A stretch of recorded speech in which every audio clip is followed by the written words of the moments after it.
वहां भी मूलनायक महावीर भगवान है। आप सभी महावीर भगवान की छत्र छाया में पल रहे हैं, जी रहे हैं और रह रहे हैं बंधुओं। जब आप भगवान महावीर स्वामी की छत्र छाया में रह रहे हैं तो उनके सिद्धांतों को भी याद रखो, उनके पद चिन्हों पर भी चलो। वह क्या कहना चाहते थे, उनकी क्या भावनाएं थी, सब आपके लिए माता जी ने अभी 2 महीनों के माध्यम से आपके लिए सब कुछ बतलाया होगा कि वीर प्रभु की दे सेना का बस यही सारे, खुद जियो जीने दो सबको जीने का अधिकार है। खुद भी जियो औरों को भी जीने दो।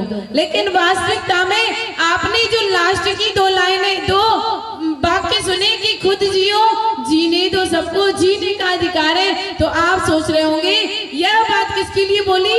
मात्र जो कत्ल खाने खुले हुए हैं उनके लिए बोली। अरे उनके लिए तो बोलते ही हैं, वह तो ना खुद जीते हैं, ना खुद दूसरों को जीने देते हैं, ना अपना भाव सुधारते हैं, ना दूसरों का सुधारते हैं। अपना भाव भी बिगाड़ रहे हैं दूसरों की हत्या करके, और दूसरों का भाव भी बिगाड़ रहे हैं। कल एक मुनिराज की कथा सुन रहे थे जिसमें एक व्यक्ति कछुआ की चारों पैर बांधकर हाथ में लेके जा रहा था, और दूसरे व्यक्ति ने, एक राजा वहां से चला आ रहा था, उस राजा ने अपनी तलवार से उस कछुए के चारों पैर काट दिए।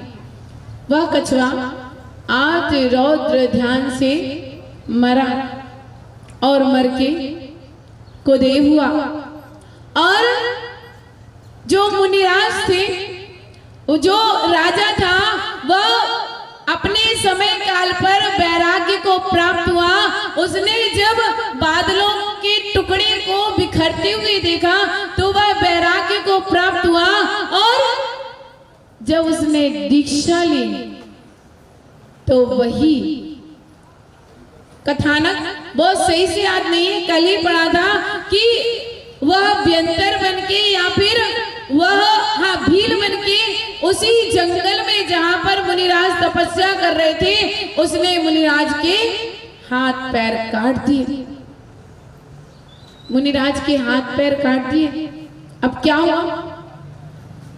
पहले जब राजा थे तो राजा ने कछुआ के पैर काटे थे, अगली पर्याय प्राप्त करके उसके लिए अपने पूर्व भाव का पैर याद आया और उसने भी उसी राजा जो मुनिराज बन गए थे उनके हाथ पैर काट दिए।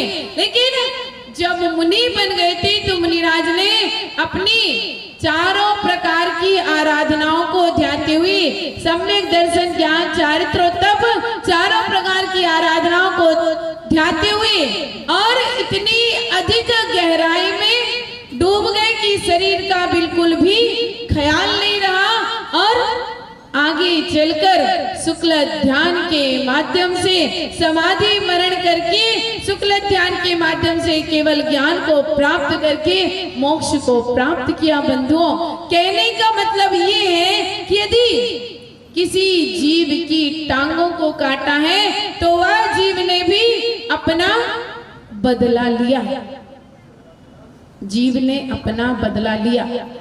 अब थोड़ा सा गहराई में जाना, थोड़ा सा गहराई में जाना।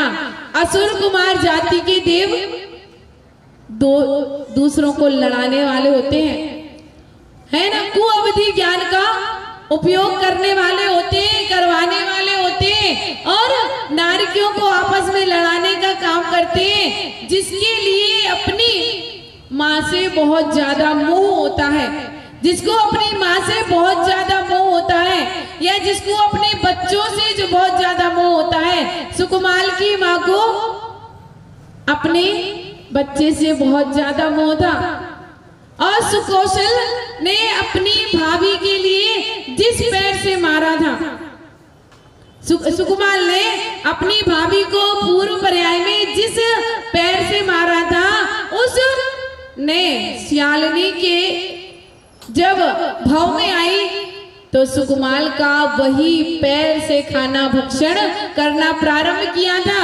उसने भी अपना बदला लिया था। हर जीव अपना बदला लेता है, हर जीव अपना बदला लेता है।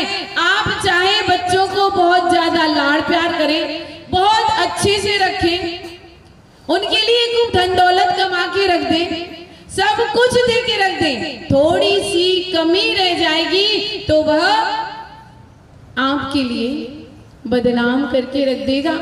अथवा आप अपने घर पर अकेले पड़े रहेंगे और वह अपनी बीवी को लेकर दूसरे घर में रहने चला जाएगा, या फिर आपके लिए ही दूसरा इंतजाम कर देगा।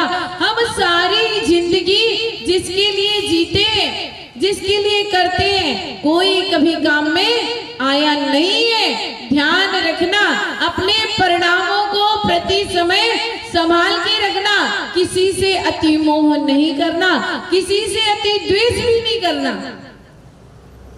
अति द्वेष भी हानिकारक है और अति मोह भी हानिकारक है।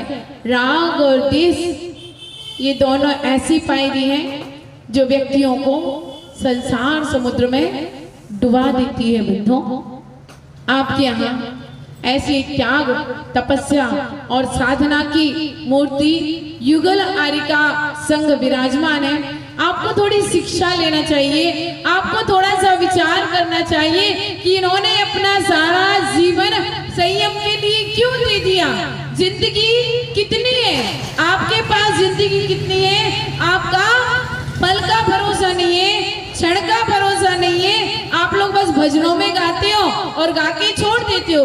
क्या गाते हो भजन में? ओ संगीतकार जी, क्या गाते हो भजन में? पल का भरोसा है ना क्षण का भरोसा, कर ले त्याग जरा सा, कर ले त्याग जरा सा, है ना। एक क्षण का भी भरोसा नहीं है, लेकिन फिर भी जागृत नहीं होते हो, सोते ही रहते हो। फिर भी जागृत नहीं होते हो, सोते ही रहते हो। कब तक सोते रहोगे, कब तक सोते रहोगे? आपके यहाँ आपको जगाने के लिए माताजी लोग आए हैं। थोड़ा सा चिंतन करो, थोड़ा सा विचार करो। आपको भी उतना ही समय मिला है, इनके लिए भी उतना ही समय मिला है। इनका प्रत्येक समय संवर और निजरा में जा रहा है, आपका प्रत्येक समय आश्रय और बंद में जा रहा है। जिसका समय आश्रय और बंद में जा रहा है, आश्रय किसका कर रहे हो? किसका आश्रय कर रहे हो? मनी का। भैया बोल रहे मनी का, मनी का आश्रय कर रहे हैं और मनी को ही तिजोरी में बंद करके रख रहे हैं, उसी का बंद कर रहे हैं। मनी का ही आश्रय कर रहे हैं, मनी को ही बंद करके रख रहे हैं और ये उसको सबको छोड़ के बैठी हैं। हल्का कौन है? कौन है? आप सुखी हो। इनके पास एक कौड़ी भी नहीं है, ऊपर बैठे उनके पास एक कौड़ी भी नहीं है। और आपके पास एक कौड़ी ना हो तो आप एक कौड़ी के ना रहे। इनके पास एक भी कौड़ी नहीं है, बतलाओ, एक भी कौड़ी नहीं है तो भी चैन से सोती है, और आपकी तिजोरी भरी है फिर भी आपको चैन नहीं है। आपके पास चैन है? अच्छा, गले वाली है, गले वाली चैन है, बाकी बेचैन है।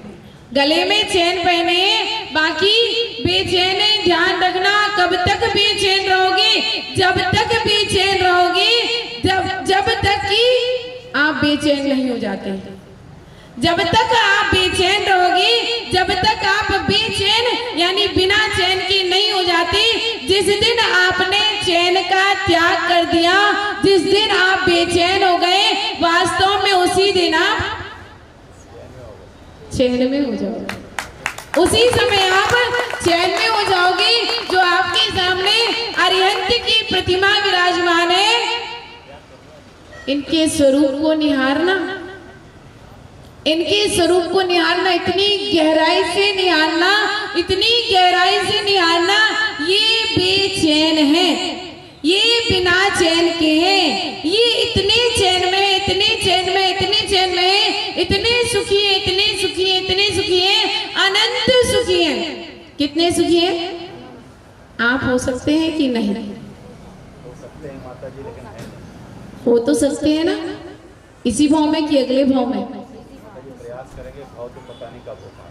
इसी भाव में आपके पास वह योग्यता है, आपके पास वह पौरुष है, आपके पास वह मुद्रा है। जो मुद्रा अरिहंत भगवान ने प्राप्त की है, वह मुद्रा आपके पास है। आप भी अरिहंत और सिद्ध अभी नहीं तो आगे चलकर, शुरुआत अभी से कर सकते हैं। आगे चलकर आप भी अरिहंत के जैसे बन सकते हैं। आपके अंदर भी परमात्मा शक्ति विराजमान है। अभी हम लोग पीछे, आप आगे भले ही नीचे बैठे हो।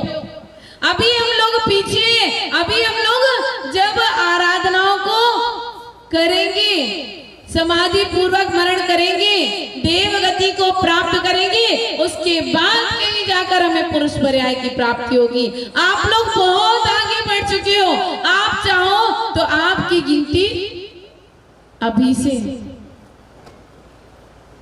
से परमेष्टि में हो सकती है।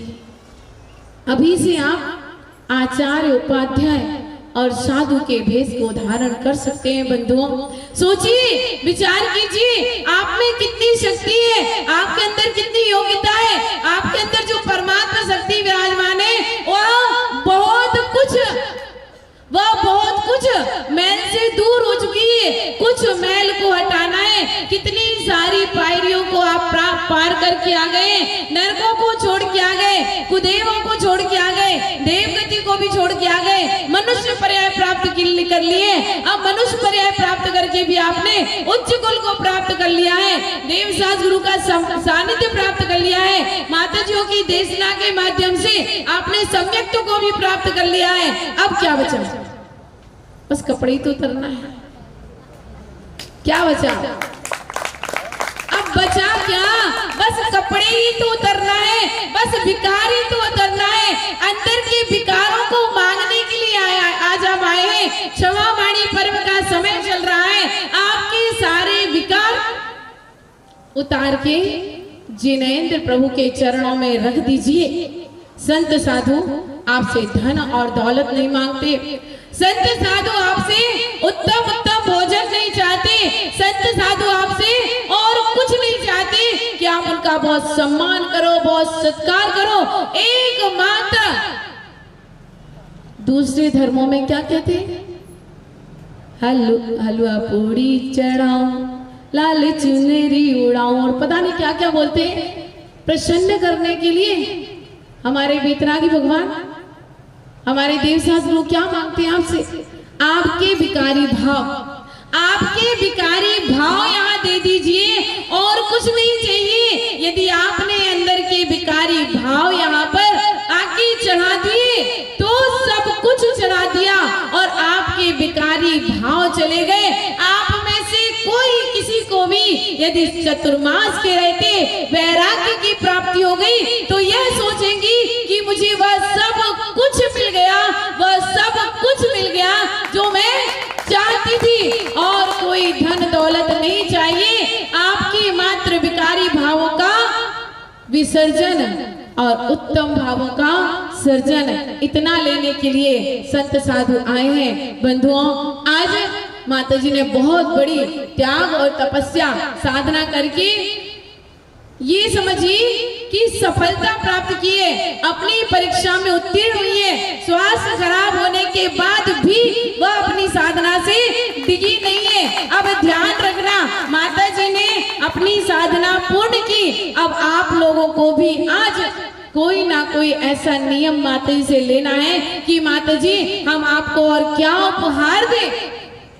कुछ नहीं हमारे पास, हम आपके लिए क्या उपहार दें? उपहार के रूप में हम सभी आपके श्री चरणों में एक एक अपनी अपनी बुराई चढ़ाते हैं। यदि आपने सभी ने अपनी अपनी एक एक बुराई वहां पर समर्पित कर दी तो इससे बड़ा माता जी के लिए आज उपहार साधु को कुछ ना कुछ दिया जाता है। या कोई जाप दो, पेन दो, डायरी दो, वस्त्र दो, शास्त्र दो, कोई ना कोई उपहार दिया जाता है। यदि कुछ ना हो तो अपने अपने एक एक विकारी भावों को चढ़ा देना, ये सब बाहरी उपकरण है। यदि आपने अंदर के विकारी भावों को चढ़ा दिया, यानी आपके अंदर उज्जवल भाव प्रकट हो गए, इससे अच्छा उपहार माता जी के लिए कोई भी नहीं होगा। बंधुओं, हम भी ऐसी भावना भाएं कि हमारे अंदर भी वह भाव आए कि हम भी अच्छी साधना करके, त्याग और तपस्या करके हम भी उनकी तरह हो जाएं और उनके जैसे आचरण को प्राप्त करके हम भी मोक्ष मार्ग पर लग जाएं। बस आज इतना ही कहना है मदर टेरेसा में आगे कि पता नहीं फिर आना होगा या ना होगा, फिर आना होगा या ना होगा, हो भी सकता है, क्योंकि जब तक अमृत तीर्थ में कलश रखे हैं तब तक तो लौट के आना ही पड़ेगा। आज यहाँ से शाम को अग्रवाल कॉलोनी की ओर जाएंगे, फिर वहां से कहाँ जाना होता है, कब आना होता है, लेकिन ध्यान रखना माता जियों की यहाँ साधना चल रही है, मात्र आहार ही मत कराना, मात्र आहार ही मत कराना। माता जी इतनी मेहनत करती हैं, इतनी मेहनत करती हैं, यदि आपसे कुछ हो सके या ना हो सके उनकी देशना अवश्य सुनना। यदि आपने उनकी देशना सुनी तो प्रसन्नमती को और कुछ नहीं चाहिए। आप यदि देशना ही सुनते रहे उसी में वो प्रसन्न रहेंगी, क्योंकि उनके अंदर जो गुण भरे हुए वह सबके लिए वितरित करना चाहती है, बांटना चाहती है। बंधुओं, लेते रहो, लेते रहो, लेते रहो, जब तक ज्ञान की गंगा यहाँ पर विराजमान है उसके लिए अपने अंदर अवधारण करते रहो। वास्तविकता में बड़े पुण्य से आरिकाओं का चतुर्मास हमारे लिए प्राप्त होता है। आपके लिए चतुर्मास प्राप्त हुआ है, उसका सदुपयोग करो और साधना की जीवंत प्रतिमूर्तियों को देखकर अपने अंदर भी साधना के कुछ कण लाओ, जिससे आपका भी कल्याण हो। जय बोलिए 1000 श्री महावीर भगवान की, गणाचार्य गुरुदेव विराग जी महामुनि राज की। प्राणी ना बने रहो, कभी अपने कल्याण करने के लिए भी थोड़ा विचार किया करो कि ये भगवान कब तक हम भूत ही बने रहेंगे। भूत अपनी बुद्धि सही नहीं चलाता। व्यंतर जाति का एक देव होता है, आप लोग समझते होंगे ये भूत पिशाच चंडाली वगैरह कुछ होते नहीं है, लेकिन वास्तविकता में तत्वार सूत्र ग्रंथ यदि आपने पढ़ा हो तो उसमें व्यंतरों के भेद आते हैं। व्यंतरा, किन्नर, किंपुरुष, मौरव, गंधर्व, यक्ष, राक्षस, भूत पिशाच सब होते हैं। भूत और पिशाच सब होते हैं। जब कोई व्यक्ति की अकाल में मृत्यु हो जाती है, और अब ये मत सोचना कि माता जी कह रही है अकाल में मृत्यु हो गई तो वो भूत बन के घूम रहा है। नहीं, भूत बन के नहीं घूमता। जिसकी अकाल में मृत्यु हुई है और यदि उसके लिए पहले से देवगति का बंध था और मरते समय यदि उसके 8 रौद्र परिणाम हो गए तो वह देव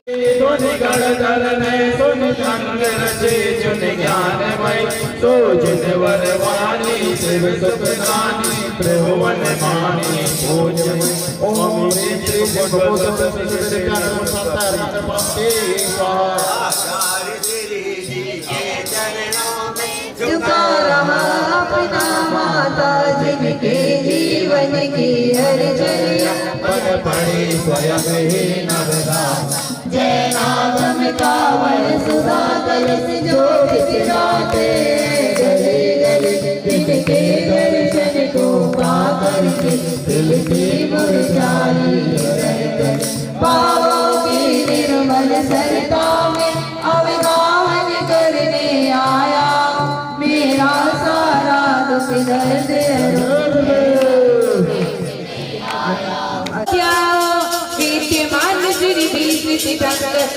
प्रभु जी के गुण गाओ। आत्मज्ञानी का सिकंदर नाविर स्वामी का इस धर्म का भैया, इस धर्म का भैया क्या कहना, ये धर्म है वीरों का कहना। यहाँ समय सारी का चिंतन है, यहाँ नियम सारी का मंत्र है। यहाँ रहते ज्ञानी, यहाँ रहते ज्ञानी मस्ती में, मस्ती में रंग की हस्ती में। ये धर्म है वीरों का कहना, इस धर्म का भैया, इस धर्म का भैया क्या कहना, ये धर्म है वीरों का कहना। जय हो जय हो जय हो जय हो जय हो जय हो जय हो। भगवान बेटी चंगा सब होनता नक्षत्र पमेटी समोना के पल प्राप्त अघम न पाते प्राणी ना बने रहो, कभी अपने कल्याण करने के लिए भी थोड़ा विचार किया करो कि ये भगवान कब तक हम भूत ही बने रहेंगे। भूत अपनी बुद्धि सही नहीं चलाता। व्यंतर जाति का एक देव होता है, आप लोग समझते होंगे ये भूत पिशाच चंडाली वगैरह कुछ होते नहीं है, लेकिन वास्तविकता में तत्वार सूत्र ग्रंथ यदि आपने पढ़ा हो तो उसमें व्यंतरों के भेद आते हैं। व्यंतरा, किन्नर, किंपुरुष, मौरव, गंधर्व, यक्ष, राक्षस, भूत, पिशाच सब होते हैं। भूत और पिशाच सब होते हैं। जब कोई व्यक्ति की अकाल में मृत्यु हो जाती है, और अब ये मत सोचना कि माता जी कह रही है अकाल में मृत्यु हो गई तो वो भूत बन के घूम रहा है। नहीं, भूत बन के नहीं घूमता। जिसकी अकाल में मृत्यु हुई है और यदि उसके लिए पहले से ही देवगति का बंध था और मरते समय यदि उसके 8 रौद्र परिणाम हो गए तो वह देव उत्पन्न हो जाता है। बंधुओं, अपन को देव दुर्गति नहीं करना है, ना हमें अपने मनुष्य की दुर्गति करना है, ना आपके लिए देव की दुर्गति करना है। आपके लिए मनुष्य पर्याय प्राप्त हुई है और इस मनुष्य पर्याय को प्राप्त करके आप लोगों की गिनती भगवान महावीर स्वामी के शासन काल में श्रावक और श्राविकाओं में आएगी। अभी किनका शासन? अपने मुख से जब निंदा निकले किसी की, किसी भी साधु की निकल जाए, किसी पड़ोसी की निकल जाए, अपने परिवार की निकल जाए, तो उस समय सोच लेना कि हम अपने ही अवगुणों को बढ़ाने का काम कर रहे हैं। जब निंदा के शब्द निकलते तो अपने अंदर हमें अपने अवगुण बढ़ रहे हैं, और जब प्रशंसा के शब्द निकलते तो अपने अंदर गुण की वृद्धि हो रही है। सामने वाला सुनकर तो ये सोचेगा भगवान मुझ में इतने गुण नहीं है, लेकिन ये प्रशंसा कर रहे हैं। गुण स्तोतम सदुल्लंघे तदा होत कथा स्तुति। ये प्रशंसा कहलाती कि छोटे से गुणों को भी सुमेरु के पर्वत के समान महापुरुषों के कहे जाते हैं। ये उनके एक महानता है। माता जी की महानता है कि वो ये बड़ों के लिए कितनी विनय देती हैं। जब देखा है कहीं इतने से पत्ने निकट में 2 चातुर्मास 2 संग के हो रहे हैं और सहज में और चतुर्मास प्रभावना के साथ हो जाए, खुशी के साथ हो जाए, तो बहुत बड़ी आज के युग में मिसाल है। आज के युग में कि एक नगर में 2 चातुर्मास हो जाते, पता नहीं कुछ हो जाता है, लेकिन यहाँ पर चातुर्मास कितना अच्छा चल रहा है। ना उनको शिकायत हमसे रहती है, ना हमको शिकायत उनसे, ना कोई उनकी यहाँ पर कुछ कहता है, ना हमारे श्रावक जहाँ वहां पर जाके माता जी आपके बारे में कुछ कहा हो। ये बहुत बड़ी अपने लिए आदर्श, तुम लोगों के लिए आदर्श है कि तुम 2 समाज मिलकर ये चातुर्मास बहुत प्रेम के साथ करा रहे हो। आज क्षमावाणी का दिन है, अपने क्षमावाणी नहीं मनाई गई, आज क्षमावाणी का दिन है कि प्रेम के साथ आज क्षमा मांगना है कि देव शास्त्र गुरु की प्रति मेरी कहीं निंदा हो गई हो वचनों से, स्वप्न में भी, क्योंकि ये लिंग ऐसा है कि कितना भी मान लो किसी का आपको चर्या नहीं जम रही, लेकिन लिंग का कभी अपमान मत करना। आपकी चर्या नहीं जम रही तो आप शांति से कुछ कह सकते हो, आपकी क्षमता हो तो कह जाना विनय के साथ, लेकिन आप अपमान बाहर जाकर करेंगे तो आपका महान पाप का बंद होगा। कहीं ऐसा नहीं लिखा है कि किस संघ का साधु मोक्ष जाएगा, किस संघ का साधु मोक्ष नहीं जाएगा। कहीं लिखा है, आचार्य जी हमेशा कहते हैं हमारे विद्यासागर जी कि साधना बहिरंग से नहीं होती, परिणामों की साधना मोक्ष मार्ग में काम। बहिरंग से हो सकता कुछ हो, लेकिन परिणाम यदि उत्कृष्ट है उसके, परिणामों की साधना है मोक्ष मार्ग में। बाहर की साधना कम है, लेकिन परिणामों की साधना ज्यादा होती है। हमारे परिणाम कितने निर्मल है। ये थर्मामीटर लगाओ अपना, ये थर्मामीटर बुखार नाप देता है और लीटर तेल नापता है, और ये आपका जो नापने का होता है, बस नापने का होता है, क्या होता है, मीटर, तेल नाप देता है। लेकिन अपना ये ईश्वर का रूपी मीटर अपने मन को नापता है कि कितनी तुम्हारे अंदर कितनी क्षमता है, कहाँ तुम किस तरह के भाव रख रहे हो। भाई बहिरंग क्रिया सब कुछ कर रहे हैं, अंतरंग की क्रियाएं निर्मल नहीं हुई तो बहिरंग मोक्ष मार्ग में अपने आगे नहीं बढ़े, जहाँ थे वहीं पर खड़े हो गए हैं। कई बार देखा गया है कि हम कहाँ जा रहे हैं, मुनिराज जी तपस्या कर रहे हैं, पेड़ के नीचे बैठे हैं और 2 श्रावक निकलते हैं वो श्रावक कहते हैं कि चलो, वो देखते निकल जा रहा है, नमोस्तु करते हैं और समोसरण में जाकर पूछते महाराज भगवान ये बताइए कि हमें एक मुनिराज जी मिले थे, पेड़ के नीचे बैठे थे, उनके कितने भाव शेष रह गए? तो उन्होंने कहा कि जितने पेड़ में पत्ते लगे हैं उनके उतने ही अवशेष हैं अभी मोक्ष में जाने के लिए। और वो किसका पेड़ था? इमली का पेड़ था। बताओ इमली के पेड़ में कितने पत्ते होंगे? और हमारे कितने अवशेष रह गए? भगवान ने कहा कि तुम्हारे 7-8 अवशेष रह गए, 7 अवशेष रह गए। अब वो इतने खुश हो जाते हैं, ये देखो तो सही, मुनि बन के बैठे हैं और इतने भाव संसार में डोलना है और हमें तो बस 7-8 भाव बचे हैं। काय की तपस्या जी? कोई तपस्या काम की नहीं है, इन्हें संसार में और रोलना है। और महाराज लौट के आते महाराज से कहते महाराज देखो आपको इतने भव शेष रह गए हैं और हमारे 7-8 भव शेष है। काय की तपस्या है आपकी? कोई तपस्या काम की नहीं है, अभी तो आपको संसार में बहुत रोलना है। और महाराज जी जैसे सुनते हैं बड़े खुश हो जाते हैं। वो कहते ये खुश हो रहा है, इनको दुखी होना चाहिए। अरे कम से कम मेरा ये फिक्स तो हो गया कि संसार से मुझे मुक्ति की प्राप्ति होना है, मेरा टिकट तो आ गया कि मुझे मोक्ष जाना है। जब आपको शिखर जी का टिकट मिल जाए तो आप कितने खुश हो, हमें जाना है, आपकी तैयारी चालू हो जाती है। उनका मुझे टिकट तो मिल गया कि मोक्ष जाना है और उनका कुछ ही दिन बाद समाधि हो जाती है, मनुष्य बनते हैं और मनुष्य से जाकर निगोद चले जाते हैं और निगोद की पर्या अंतर्मुद प्राप्त करके फिर मनुष्य बनते हैं अंतर्मुद पर निकल के। और वो मनुष्य बन के 8 वर्ष का बच्चा होता है। 8 वर्ष के बाद क्या करते हैं? दीक्षा ले लेते हैं और दीक्षा लेकर उसी पेड़ के नीचे वहां पर तपस्या कर रहे हैं। अब वो श्रावक निकलते हैं, पुनः निकलते हैं, वो कहते भगवान महाराज इस पेड़ के नीचे मत बैठो।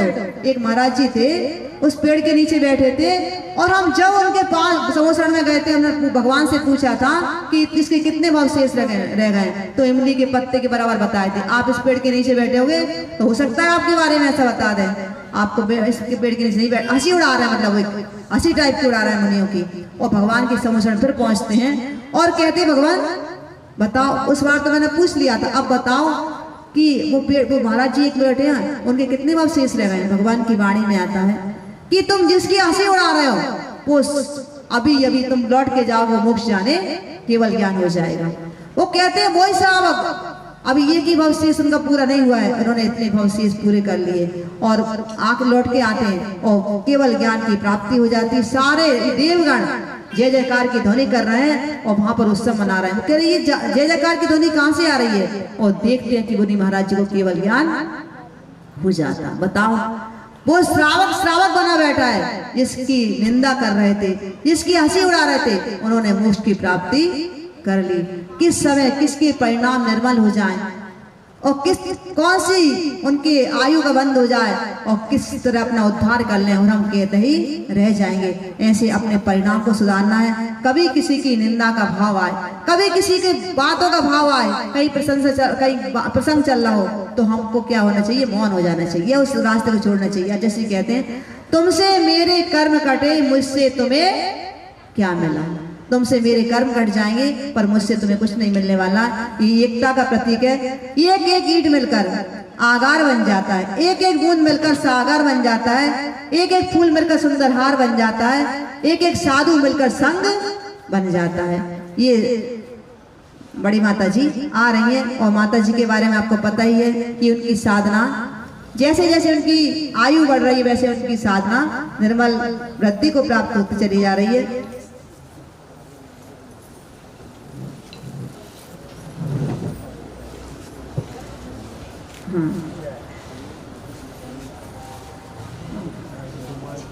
बैठ जाओ सब लोग। यहाँ पर एक से एक साधक है, ऐसा नहीं है। देखो इतनी आयु वृद्ध अवस्था में भी आपको बताया माता जी ने कि एक उपवास और एक आहार उनका चल रहा, ये भी बहुत बड़ी साधना है कि इस उम्र में वो एक उपवास और एक आहार कर रही हैं। और माता जी की साधना भी कम नहीं है। किसकी? श्री माता जी की। नाम बड़ा कठिन है, बिल्कुल रटना पड़ता है। उनकी साधना भी कम नहीं है। इतने बड़े साड़ी ना बने रहो, कभी अपने कल्याण करने के लिए भी थोड़ा विचार किया करो कि भगवान कब तक हम भूत ही बने रहेंगे। भूत अपनी बुद्धि सही नहीं चलाता। व्यंतर जाति का एक देव होता है। आप लोग समझते होंगे ये भूत पिशाच चंडाली वगैरह कुछ होते नहीं है, लेकिन वास्तविकता में तत्वार सूत्र ग्रंथ यदि आपने पढ़ा हो तो उसमें व्यंतरों के भेद आते हैं। व्यंतरा, किन्नर, किंपुरुष, मौरव, गंधर्व, यक्ष, राक्षस, भूत, पिशाच सब होते हैं। भूत और पिशाच सब होते हैं। जब कोई व्यक्ति की अकाल में मृत्यु हो जाती है, और अब ये मत सोचना कि माता जी कह रही है अकाल में मृत्यु हो गई तो वो भूत बन के घूम रहा है। नहीं, भूत बन के नहीं घूमता। जिसकी अकाल में